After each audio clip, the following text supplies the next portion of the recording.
Hello good morning. तो चलिए शुरू करते हैं। Annual maintenance and check by OHE inspection car. अब जब आप ओएची इंस्पेक्शन कार पे हो तो आपको एनुअल मेंटेनेंस और चेक क्या क्या करना है, इस चीज़ को हम लोग देखेंगे। This schedule must be carried out by inspection car during this schedule. Fitting are not generally dismantled but all fitting which are found defective must be replaced. In addition, clearances, height, stagger, etc. should be checked and corrected.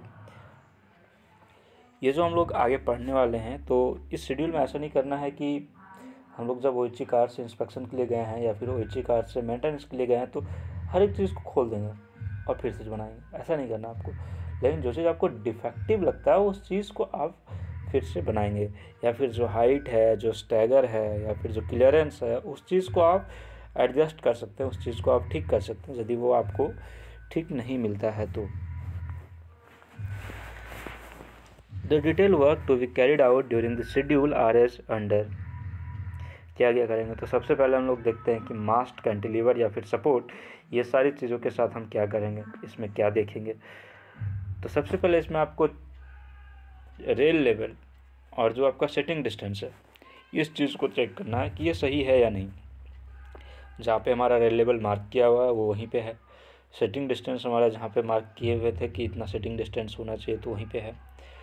यदि इसमें variation मिलता है, इन आपको setting distance में 30 mm और rail level में 20 mm का variation यदि आपको मिलता है तो आप तुरंत एसएससी पीवे को इन्फॉर्म करेंगे और इसको करेक्ट करने के लिए बोलेंगे। या फिर ऐसा नहीं है कि 30 और 20 होना ज़रूरी है, कहीं ऐसा ही हो सकता है कि हम लोग ऑलरेडी मिनिमम इम्प्लांटेशन या फिर मिनिमम जो हम लोग का लेवल मैक्सिमम हो सकता था उसके अंडर रखे थे, लेकिन 20 नहीं, लेकिन कम हुआ है, या फिर 30 जो हमारा सेटिंग डिस्टेंस है उतना वेरिएशन नहीं हुआ है, कम हुआ है, लेकिन जो हम लोग का डायमेंशन है उसको इन्फ्रिंज कर रहा है। तो ऐसा केस में भी आप उसको परमिट नहीं कर सकते हैं और आपको एसएससी पीवे को इन्फॉर्म करके उसको बताना है इसको ठीक कीजिए। जितना भी आपका स्टील पार्ट है उससे आप डस्ट को रिमूव कीजिए और उसको पेंट करना होगा फिर से। तो मेटल पेंट करने से पहले आपको जिंक का 2 प्राइमर लगाना हो। जिंक क्रोमेट का 2 बार प्राइमर लगाने के बाद आप उसको एल्युमिनियम पेंट मारेंगे। तो सबसे पहले क्लीन करेंगे, इसके बाद जिंक क्रोमेट का 2 बार प्राइमर मारेंगे, इसके बाद आप उसमें पेंट लगाएंगे।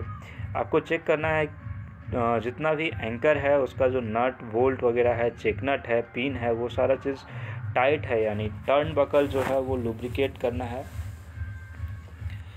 एडजस्टर, पुली वगैरह जो भी है उसको लुब्रिकेट करना है। Examine the base of each structure to ensure that muff permit drainage of water. Clean the muffs, remove any muck or dirt, cracked or damage muff must be recast. Muff को देखना है या फिर आपका जो foundation है उसको देखना है कि वो सही है, ऐसा तो नहीं कि उसमें वाटर एक्यूमुलेट कर रहा है। और यदि ऐसा हो रहा है तो आप उसको ठीक करेंगे, उसको रिकास्ट करेंगे। या फिर उस पर कोई डर्ट जमा हो गया है, कोई मग है, तो उसको आपको वहाँ से हटाना है। आप देख रहे हैं उसमें कोई वेजिटेशन ग्रो कर रहा है तो आपको उसको तोड़ के वहाँ से फेंकना है। जितना भी बॉन्ड है उसको थ्रोली चेक करना है। डिफेक्टिव बॉन्ड यदि आपको कुछ मिलता है या फिर कहीं मिसिंग बॉन्ड है तो उसको आपको ठीक करना है।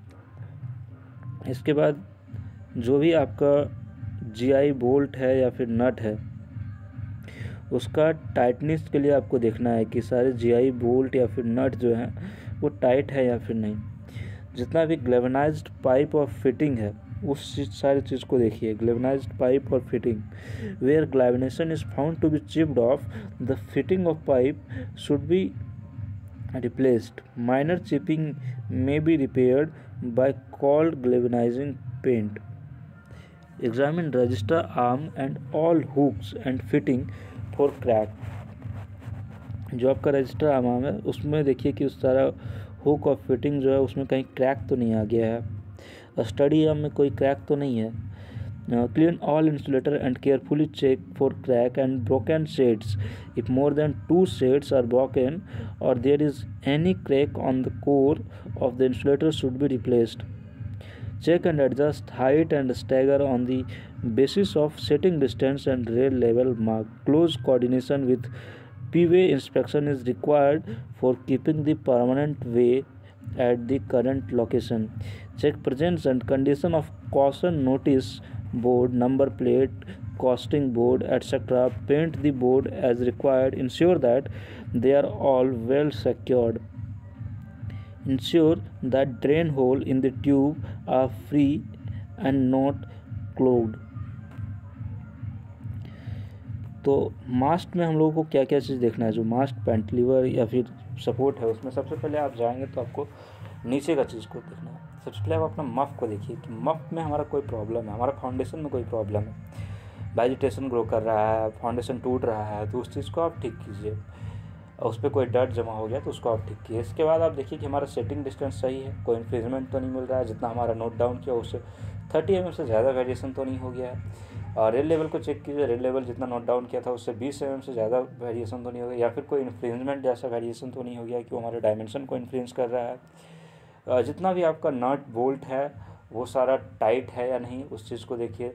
यदि आपका कोई ग्लेवनाइज्ड आयरन पार्ट है तो उसका देखिए कि वो ग्लेवनाइज्ड है ही या नहीं है। ग्लेवनाइजिंग ऐसा तो नहीं है ग्लेवनाइज्ड पार्ट जो चिप ऑफ हो गया, तो ऐसे में थोड़ा बहुत यदि हुआ है तो आप उसको कोल्ड ग्लाइनिजिंग पेंट से आप उसको ग्लेवनाइज कर सकते हैं, लेकिन यदि ज़्यादा हो गया तो उसको आपको रिप्लेस करना होगा। कोई पार्ट आप देख रहे हैं मास्ट वगैरह का जो रस्ट लग गया है, तो वैसे केस में आपको सबसे पहले रस्ट को हटाना है। इसके बाद आपको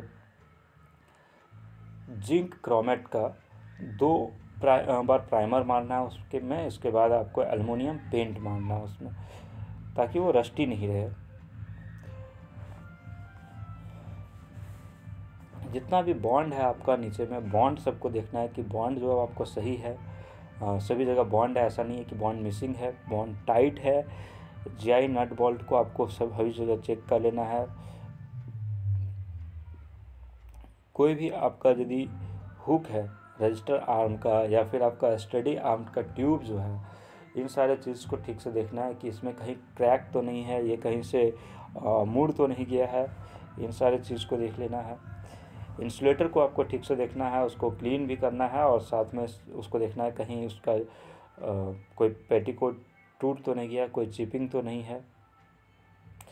यदि 2 से ज़्यादा शेड उसमें टूट गया, यानी कि 2 से ज़्यादा पेटीकोट उसका टूटा हुआ है, तो आपको उसको रिप्लेस कर देना है। हाइट जो है आपका, या फिर स्टेगर है या फिर इनकम्बरेंस है, इन सारी चीज़ों को आपको सेटिंग डिस्टेंस और रेल लेवल के अकॉर्डिंग चेक करना है, और पीवे के साथ फिर से वही बातचीत करना है, या फिर आप यदि ठीक कर सकते तो उसको ठीक कर देना है। कॉशन बोर्ड वगैरह जो लगा हुआ रहता है नंबर प्लेट का या फिर कोस्टिंग बोर्ड, ये सारी चीज़ को देखना है कि ये सारा चीज़ है प्रेजेंट या नहीं। इन सारी चीज़ों का पेंटिंग का ध्यान रखना है। इसके बाद आपको ड्रेन होल्स जो हम लोगों का होता है, उन चीज़ों को देखना है कि ड्रेन का जो होल है वो सही है या वो जाम हो गया। यदि जाम हो गया तो उसको भी क्लीन करना पड़ेगा। इसके बाद है कैटनरी एंड कॉन्टैक्ट वायर। तो कैटनरी और कॉन्टैक्ट वायर में आपको किस चीज़ का ध्यान रखना है वो देखते हैं। Check carefully condition of contact and catenary wire, particularly for kink and twist in contact wire and broken strand of catenary wire. Any stranded conductor should be spliced if more than 20% of the strands are broken. Check condition of PG clamp and jumper after opening the clamp and tightening properly. Dropper में बोल रहा है check dropper and tight bolt wherever required. Make dropper vertical.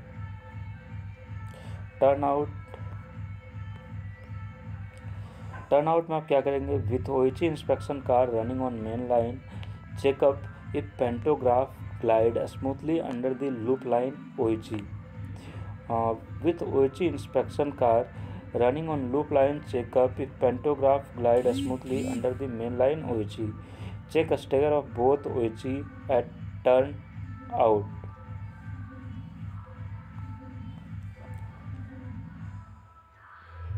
Check that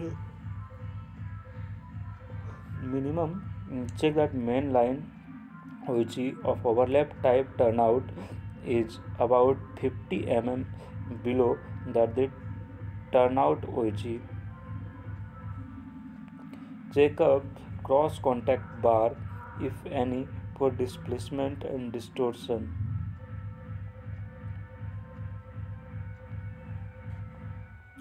Check up for heat marks if any.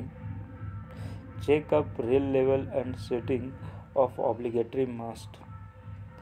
Check up for hard spot near rigid dropper if any. तो सबसे पहले हम लोगों ने देखा कि मास्ट के साथ हम लोग को क्या करना है।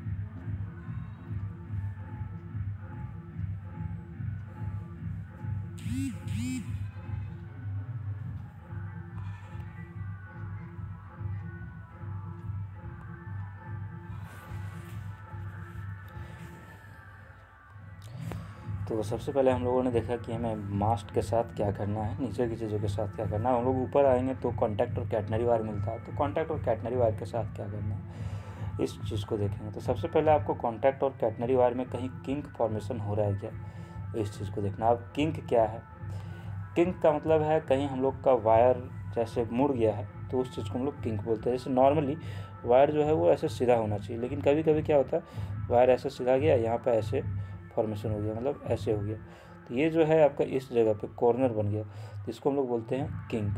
तो किंक फॉर्मेशन कहीं पे हो गया तो उस चीज़ को देखना है। किंक फॉर्मेशन से क्या होगा, वहाँ पे हॉट स्पॉट का फॉर्मेशन हो जाएगा, और हॉट स्पॉट में हमको पता है वहाँ वायर टूटता है। तो यदि कहीं आपको किंक मिलता है तो उसको ठीक कीजिए, और वहाँ पे स्प्लाइस भी कर सकते हैं आप। या फिर कैटनरी वायर में आपको कोई ब्रोकन स्ट्रैंड मिल गया है तो उस चीज़ को देखिए।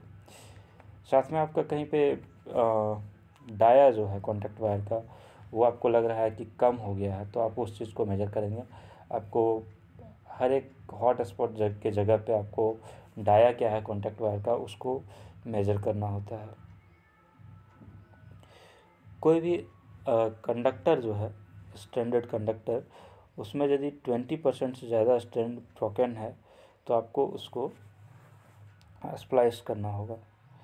20% आपका कितना हो जाता है, ये देखिए आपका टोटल स्टैंड कितना होता है, टोटल स्टैंड होता है 19। तो 19 का यदि हमारा 20% निकालेंगे तो 1/5 कर दीजिए, मतलब आपका लगभग 3 या 4 यदि स्टैंड कटा हुआ है तो आपको इसको स्प्लाइस करना पड़ेगा। 1-2 कटा हुआ तो चलेगा, लेकिन हम लोग 1-2 कटने से भी कर देते हैं स्प्लाइस, ताकि रिस्क ना लें। हो सकता है 1 साल बाद हम आए तब तक 4-5 कट जाए, इसलिए हम लोग रिस्क ना लेना चाहते हैं और उसको स्प्लाइस कर देते हैं। जो भी पीजी क्लैंप है या फिर जंपर है वो टाइट है प्रॉपर या नहीं टाइट है, उस चीज़ को आपको ध्यान देना है। और ड्रॉपर को देखिए, ड्रॉपर हमारा सही से है या नहीं, ड्रॉपर सब जगह प्रेजेंट है, ड्रॉपर ऐसा तो नहीं लूज कनेक्शन है, उसको टाइट करके रखिए और उसको वर्टिकल रखिए, ऐसा नहीं कि ड्रॉपर हॉरिजॉन्टल होकर झूल रहा है। टर्न आउट पे जब आप जाते हैं तो टर्न आउट पे सबसे पहले देखिए कि पेंटो का ग्लाइडिंग ठीक होना चाहिए। दोनों कॉन्टैक्ट वायर और कैटनरी वायर के बीच में कॉन्टैक्ट वायर का जो हाइट है वो 50 mm कैटनरी वायर की हाइट के नीचे होना चाहिए। दोनों के बीच का जो डिफरेंस है, मतलब हॉरिजॉन्टल डिस्टेंस, वो 300 mm होना चाहिए। टर्न आउट पे स्टैगर जो है उससे ज़्यादा तो नहीं हो गया, 300 mm से स्टैगर ज़्यादा नहीं होना चाहिए।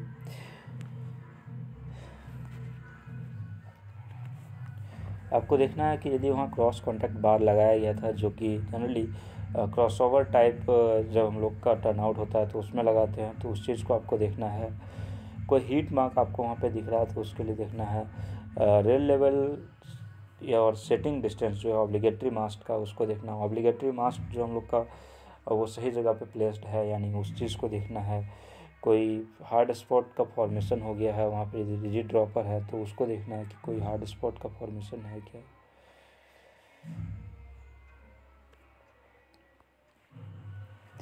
इसके बाद सेक्शन इंसुलेटर असेंबली है। सेक्शन इंसुलेटर असेंबली में आप क्या करेंगे, clean insulator and replace chipped और क्रैक्ड इंसुलेटर। सेक्शन इंसुलेटर जहाँ पे है वहाँ पे हम लोग इससे पहले भी पढ़े थे कि उसको स्पेशल अटेंशन देना पड़ता है। तो यहाँ पे हम लोग देख रहे जब हम लोग कार लेके गए तो क्या करेंगे, तो सबसे पहले हमको देखना है इंसुलेटर ठीक है या नहीं, उसको क्लीन करना है। और यदि उसमें कुछ चिपिंग वगैरह हो गया है, क्रैक हो गया है, तो उसको रिप्लेस कर देना है। रनर को देखना है कि उस पर कोई फ्लैश मार्क्स, हीट मार्क्स या फिर और कुछ है उस तरह का, तो उसको देख लेना। रनर को प्रॉपर एडजस्ट करके रखना है, वो हॉरिजॉन्टल होना चाहिए दोनों रनर, और दोनों को लेवल चेक करते हैं हम लोग, लेवल चेक कर लेना है। एक्सेसिव वियर हो रहा है यदि कॉन्टैक्ट वायर का एंकर क्लैंप जहाँ वहाँ पे, क्योंकि वो एक हॉट स्पॉट है, तो उस चीज़ को देख लेना है। Check the level of assembly, इस चीज़ को हमने पहले ही बोल दिया, and adjust it necessary. Tight करना है पीजी क्लैंप को। इसके बाद आइसोलेटर को देखेंगे।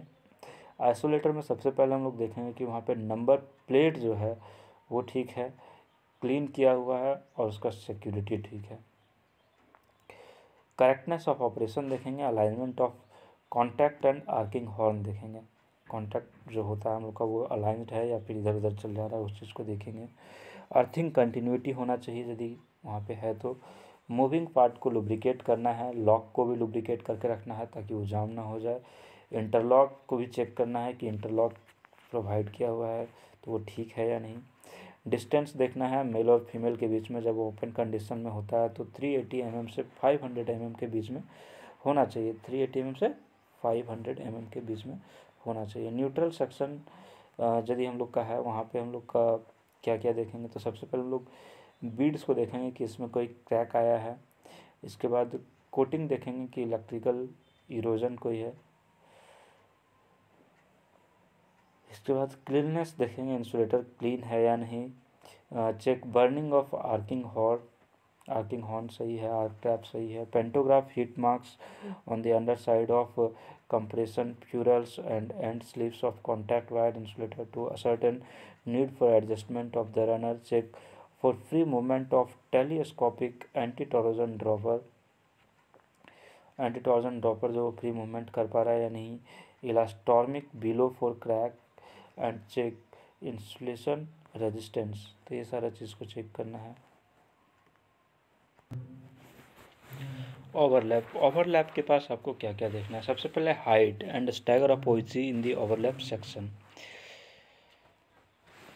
Check whether the normal minimum clearance of 500 mm between the two OHE in an uninsulated overlap and 200 mm is insulated overlap। ये चीज़ को हम लोग को देखना है। Check whether the lifting of out of run OHE is correct. Out of run OHE जो उसको हम लोग धीरे धीरे लिफ्ट कर लेते हैं ऊपर की ओर एक मास्ट के बाद, तो वो सही है या नहीं। Check that parallel running of contact wire in the overlap for running minimum of 2 meter in the panto sweep region। Neutral section में क्या क्या चेक करें। Carry out all check for an insulated overlap in case of overlap type neutral section and as for section insulator in case of section insulator type neutral section.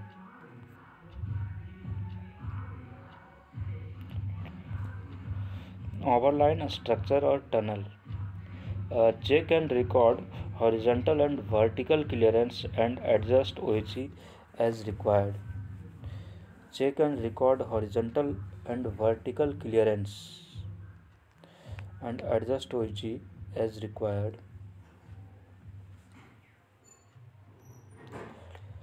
So and adjust OHE as required। कोई overline structure है तो वहाँ पे हम लोग को clearance देखना होगा, और क्लियरेंस के अकॉर्डिंग या तो यदि स्ट्रक्चर को किया जा सकता है एडजस्ट उसको कीजिए, और नहीं तो फिर OHE को करना ही पड़ेगा। कोई फ्लैश मार्क्स है अंडर साइड में ब्रिज के नीचे, तो उसको देखिए कोई फ्लैश मार्क्स आ गया है तो। प्रिस्क्राइब्ड हाइट देखिए कॉन्टैक्ट वायर का जो अवेलेबल है या नहीं है। Check that the gradient of contact wire on either side do not exceed 3 mm per metre. Gradient आपका जो कॉन्टैक्ट वायर का है वो 3 mm पर मीटर से ज़्यादा नहीं होना चाहिए। Check that smoke screen are properly secured and have adequate clearance from OHE। If not get this attended by engineering department. यदि वहाँ कोई स्मोक स्क्रीन लगा हुआ है तो वो प्रॉपरली सिक्योर्ड होना चाहिए। यदि ऐसा नहीं है तो आप बोलिए इंजीनियरिंग डिपार्टमेंट से कि वहाँ वो स्मोक स्क्रीन लगाए। If tunnel get necessary repair done by engineering department। Check rail level mark on side of tunnel।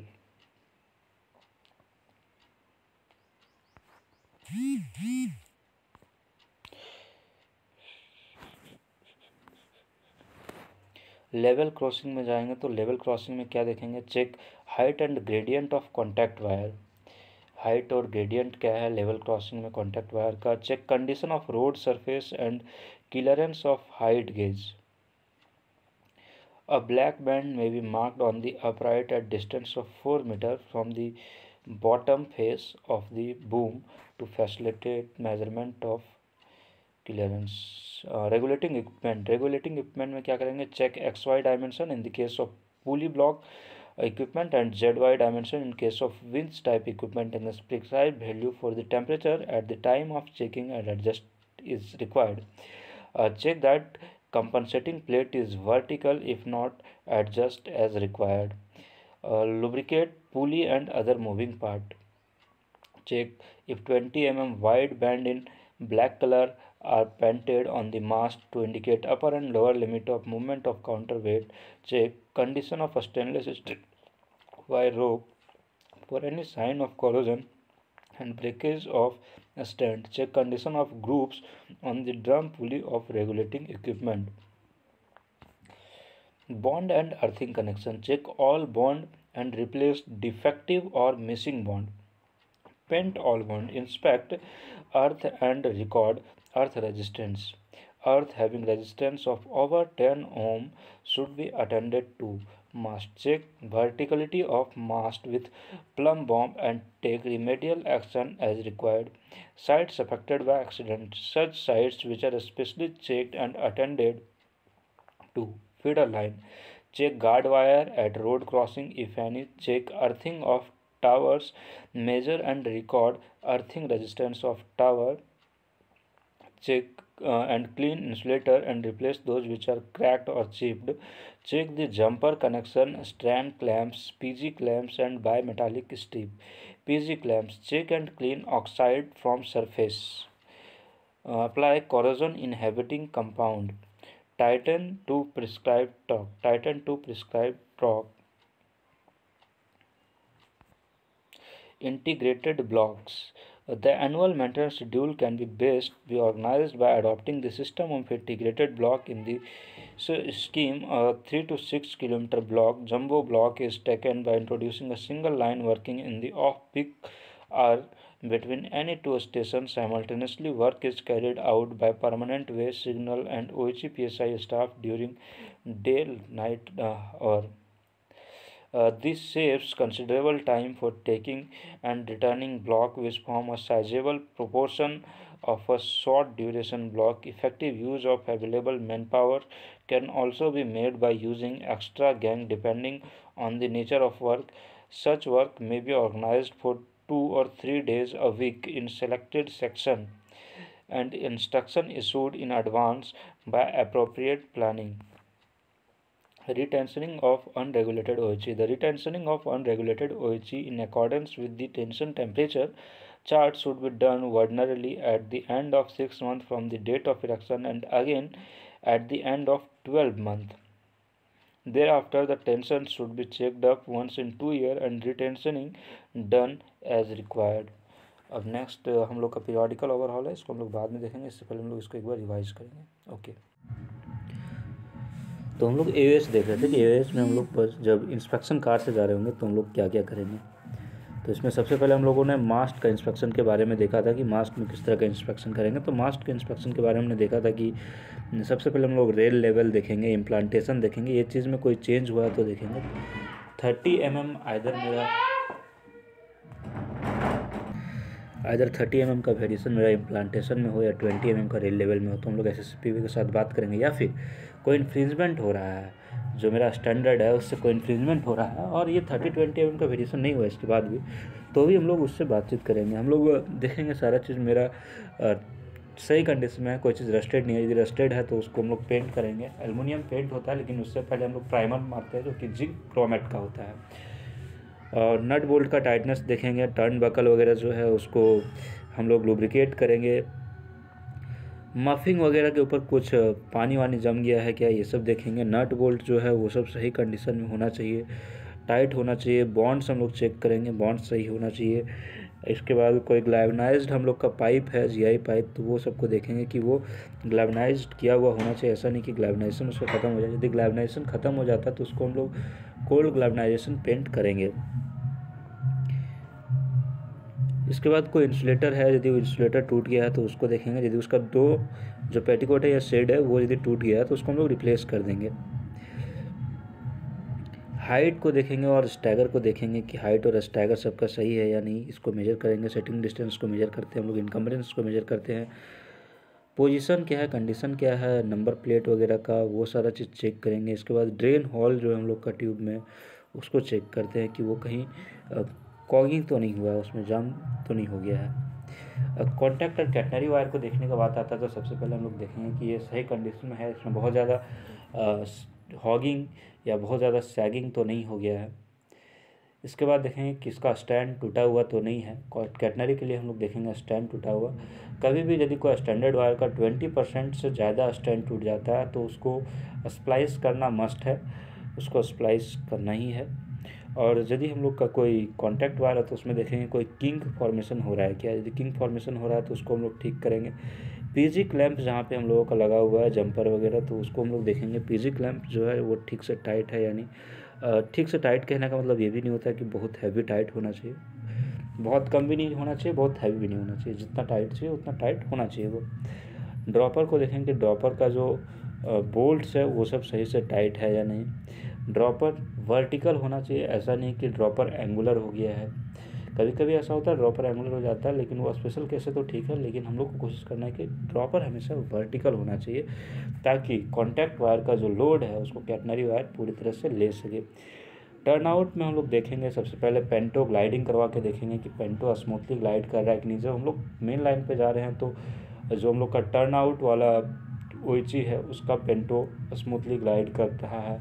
जब हम लोग टर्न आउट लाइन पे जा रहे हैं तो मेन लाइन का जो कॉन्टैक्ट वायर है वो स्मूथली ग्लाइड कर रहा है। दोनों के बीच का जो डिफरेंस है वो हम लोग का 300 mm होना चाहिए। स्टेगर जो है जहाँ पे ये कट आउट होता है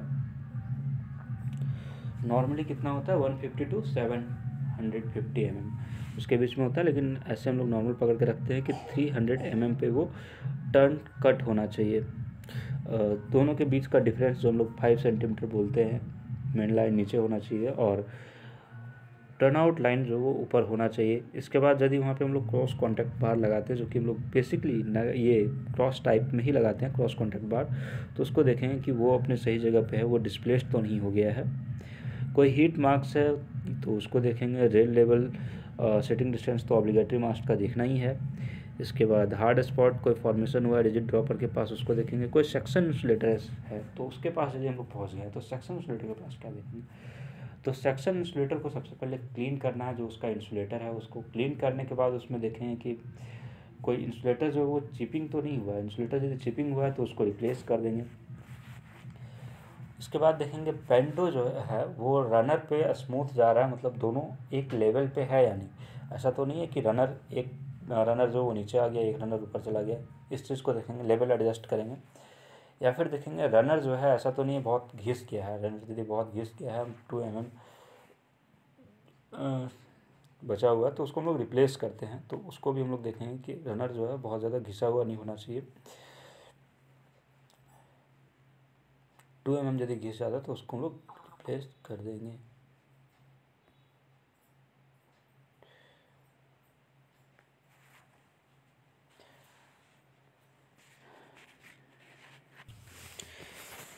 तो रनर का लेवल देखेंगे। रनर का लेवल जो हो दोनों सही होना चाहिए। पीजी क्लैंप को देखेंगे। जो पीजी क्लैंप का ड्रॉपर है वो सही से टाइट होना चाहिए। कोई फ्लैश मार्क्स आ गया है, हीट मार्क्स आ गया है, तो इन सारी चीज़ों को हम लोग देखेंगे। इसके बाद आइसोलेटर जहाँ पे मिलता है तो वहाँ सबसे पहले देखेंगे कि आइसोलेटर यदि वहाँ पे अर्थिंग किया हुआ था तो वो अर्थिंग सही कंडीशन में है कि नहीं, उसका करेक्ट ऑपरेशन हो पा रहा है, यानी अलाइनमेंट जो है दोनों का मेल और फीमेल पोर्शन का वो सही है कि नहीं, आर्किंग हॉर्न जो है वो सही से अलाइंड है या फिर नहीं, अर्थिंग का कंटिन्यूटी कैसा है, अर्थ कंटिन्यूटी यदि है तो वहाँ पे कैसा है, नंबर प्लेट वहाँ पे लगा हुआ है, नेम प्लेट लगा हुआ है, उसमें सिक्योरिटी का क्लीननेस का अरेंजमेंट है, इंटरलॉक यदि प्रोवाइड किया हुआ तो उसको देखेंगे कि वो काम करता है या नहीं। लुब्रिकेट करेंगे उसको। मेल और फीमेल पोर्शन जो है उसमें दोनों के बीच में ओपन कंडीशन में जो डिफरेंस है वो 380 mm से 500 mm तक 380 से 500 mm तक होना चाहिए। हम लोग नॉर्मली 500 mm ही करके रखते हैं। इसके बाद शॉर्ट न्यूट्रल सेक्शन असेंबली यदि कहीं आता है हमारा, तो शॉर्ट न्यूट्रल सेक्शन में हम लोग क्या क्या देखेंगे। तो शॉर्ट न्यूट्रल सेक्शन मतलब PTFE टाइप। तो वहाँ पे सबसे पहले वो बीड को चेक करेंगे, बीड में कोई क्रैक तो नहीं आ गया है। कोटिंग को देखेंगे कि इलेक्ट्रिकल इरोजन नहीं हो रहा है कहीं पे। इसके बाद क्लीननेस, वहाँ पे जो इंसुलेटर लगा हुआ है उसको देखना होगा आपको। आर्किंग हॉर्न और ट्रैप सही है। पेंटो जो है वो स्मूथली ग्लाइड कर रहा है, कोई हीट मार्क नहीं आना चाहिए, ये सारी चीज़ को चेक करेंगे। जो टेलीस्कोपिक एंटी टॉर्जन ड्रॉपर है उसका फ्री मूवमेंट है, ऐसा तो नहीं कि वो हार्ड हो गया है। इलास्टॉर्मिक बिलो फॉर क्रैक्स को देखेंगे। इसके बाद चेक इंसुलेशन रेजिस्टेंस है। ओवरलैप यदि कहीं पे आ जाता है तो ओवरलैप पे जाके आप क्या क्या टेस्ट करेंगे। सबसे पहले हाइट और स्टैगर देखेंगे, ओवरलैप सेक्शन में क्या है वो सही होना चाहिए। इसके बाद हम लोग देखेंगे कि वो इंसुलेटेड ओवरलैप है या अनइंसुलेटेड ओवरलैप है, उसके बीच उसके अनुसार दोनों का कॉन्टैक्ट वायर के बीच में हॉरिजॉन्टल सेपरेशन जो है 500 mm या फिर 200 mm का, उसको चेक करेंगे। इसके बाद लिफ्टिंग जो होता है OHG का आउटर वायर का, वो लिफ्टिंग सही से हुआ है या नहीं, इस चीज़ को देखेंगे। पेंटो स्वीप रीजन जो है, पेंटो स्वीप रीजन वो 2 मीटर से 9 मीटर के बीच में होना चाहिए, ये चीज़ है या नहीं ये देखेंगे। कहीं न्यूट्रल सेक्शन आ जाता है तो न्यूट्रल सेक्शन में हम लोग क्या क्या देखेंगे। Overlap in case of overlap type neutral section and for section insulator in case of section insulator type neutral section. जो भी टाइप का न्यूट्रल सेक्शन होगा उस अनुसार उसको चेक करेंगे सारा मेंटेनेंस के लिए। ओवरलाइन स्ट्रक्चर कहीं पे आ जाता है तो क्या करेंगे, सबसे पहले ओवरलाइन स्ट्रक्चर से क्लियरेंस देखेंगे। क्लियरेंस मिल जाएगा तो हम लोग देखेंगे वहाँ कोई फ्लैश मार्क्स आया। फ्लैश मार्क्स के बाद देखेंगे कि वहाँ पे जो हम लोग कॉन्टैक्ट वायर का हाइट है वो अवेलेबल हो पा रहा है या नहीं, हेडरूम अवेलेबल है या नहीं। वहाँ पे जो दोनों साइड जो हमारा ग्रेडियंट है कॉन्टैक्ट वायर का वो 3 mm/मीटर एक्सीड नहीं कर रहा है तो, और स्मोक स्क्रीन यदि वहाँ पे है तो वो प्रॉपर्ली सिक्योर्ड होना चाहिए और उसका OHG से एडिक्वेट क्लियरेंस भी होना चाहिए। और यदि कोई टनल है तो वहाँ देखेंगे कि रिपेयर किया जा रहा है या नहीं इंजीनियरिंग डिपार्टमेंट से। Rail level on side of tunnel, ये सारी चीज़ को देखने के बाद यदि कहीं LC गेट मिलता है तो वहाँ पे हम लोग हाइट और ग्रेडियंट देखेंगे। कॉन्टैक्ट वायर का हाइट हम लोग का मिनिमम 4.67 है और ग्रेडियंट हम लोग का 3 mm/मीटर ये आपका मैक्सिमम है। तो ये दोनों चीज़ को चेक करने के बाद आप रोड सरफेस को देखेंगे कि उसका जो हाइट गेज है वो हमारा सही से जितना है उतना है या नहीं है। इसके बाद रेगुलेटिंग इक्विपमेंट में आप XY को देखेंगे कि दोनों का रेशियो डायमेंशन सब सही जा रहा है या फिर ZY जो डायमेंशन है वो आपका सही है। कंपनसेटिंग प्लेट जो होता है वहाँ पे वो वर्टिकल है। लुब्रिकेटिंग पुली और जो मूविंग पार्ट है उसको लुब्रिकेट करेंगे। 20 mm का बैंड हम लोग देके रखते हैं, ब्लैक बैंड, और रेड कलर का एक 35 डिग्री पे बैंड देके रखते हैं एंकर के लिए जो ATD झूलता है वहाँ पे काउंटर वेट में। तो उसको देखेंगे कि वो चीज़ दिया हुआ है या तो उसके अंदर मेरा जो काउंटर वेट है वो है या नहीं। स्टेनलेस स्टील वायर रोप जो होता है हम लोग का वो देखेंगे कि वो सही है, उसमें कोरोजन तो नहीं लग गया है, उसमें कोई स्टैंड टूटा हुआ तो नहीं है। ग्रुप्स देखेंगे, ड्रम पुली रेगुलेटिंग इक्विपमेंट में ग्रुप्स कैसा है। बॉन्ड और अर्थिंग जहाँ पे है वहाँ बॉन्ड और अर्थिंग देखेंगे, मिसिंग नहीं होना चाहिए, इसको पेंट करके रखना है। कोई भी अर्थिंग जो है उसका रेजिस्टेंस 10 ओम से ज़्यादा नहीं होना चाहिए। मास्ट को तो हम लोग पहले ही देख चुके हैं, मास्ट यदि टिल्ट कर रहा है तो आप उसको प्लम बॉब से चेक करेंगे, प्लम बॉब से चेक करेंगे और उसके अकॉर्डिंग रिमेडियल एक्शन लेंगे। साइट्स अफेक्टेड बाय एक्सीडेंट यदि कोई है जहाँ पे एक्सीडेंट हुआ है तो ऐसे साइट को आप अटेंड करने के बाद वहाँ पे भी सब कुछ देखेंगे। कोई फीडर लाइन कहीं पे जा रहा है तो फीडर लाइन में सबसे पहले आप देखेंगे उसके नीचे जो गार्ड वायर है वो है या नहीं। कोई रोड क्रॉसिंग है तो, यदि नहीं है रोड क्रॉसिंग पे गार्ड वायर तो लगाना है आपको। या फिर अर्थिंग जो टावर का होता है उसको देखना है कि प्रॉपर अर्थिंग है या नहीं टावर का। अर्थिंग है तो अर्थिंग का रेजिस्टेंस क्या है वो आपको देखना है और उसको रिकॉर्ड करके रखना है। इंसुलेटर है तो इंसुलेटर को आप देखिए, और यदि उसमें कुछ चिपिंग मिलता है तो उसको रिप्लेस भी कीजिए। जंपर का कनेक्शन देखिए कि jumper stand clamp, PG clamp, ये सारी चीज़ कैसे कनेक्टेड है।